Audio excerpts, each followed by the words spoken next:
అందరూ అయ్యే ఏంటి అందరూనా ఉన్నది ముగ్గురు అయితే అందరూ అయ్యే అంటే ఇంకెంతమంది వస్తారు వెనకాల मेरे पास आइटम अच्छा है అయ్యా నన్ను అట్టుకుని ఐటమ్ అన్నారు ఐటమ్ ఏంటి దీన్ని అట్టుకుని ఐటమ్ అంటాం ఇంకా పెళ్లి కూడా కాలేదు దానికి కొంచెం మాది షాప్ బట్టలు ఇప్పి చూపిస్తాం అయ్యా నీ బట్టలు ఎందుకు మాకిప్పి చూపిస్తా లోపలే చూపించుకుంటాను ఇది గంటల చీరలు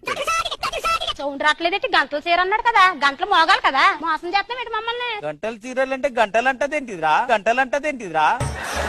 ఇది దగ్గర పోచంపల్లి చీరలు ఉన్నాయి పోచంపల్లి దాకా వెళ్ళడం ఎందుకండి ఇక్కడ కుక్కట్పల్లిలో ఉన్న చీరలు చూపించండి చాలు నాకు కూకట్పల్లి చీర ఏ క్యాబేజీ ఇది ఎందుకు ఈ చీర ఈ పక్క వేసుకోవాలా ఈ పక్క వేసుకోవాలా మెడకేసుకొని ఫ్యాన్ కేసుకోండి సూపర్ గా ఉంటది ఏ సన్నీలియోన్ చీరే కన్నీరు చీరలు ఎప్పుడు కట్టుకుంది వాళ్ళు దొంగలజీ మొత్తం ఎత్తుకొని పోయారు ఈ చీర మీద 1+1 ఆఫర్ ఉంది అయితే ఒకటి ఎట్టుకెళ్ళాను ఇంకొకటి ఎక్కడుందో పట్టుకెళ్ళలేదు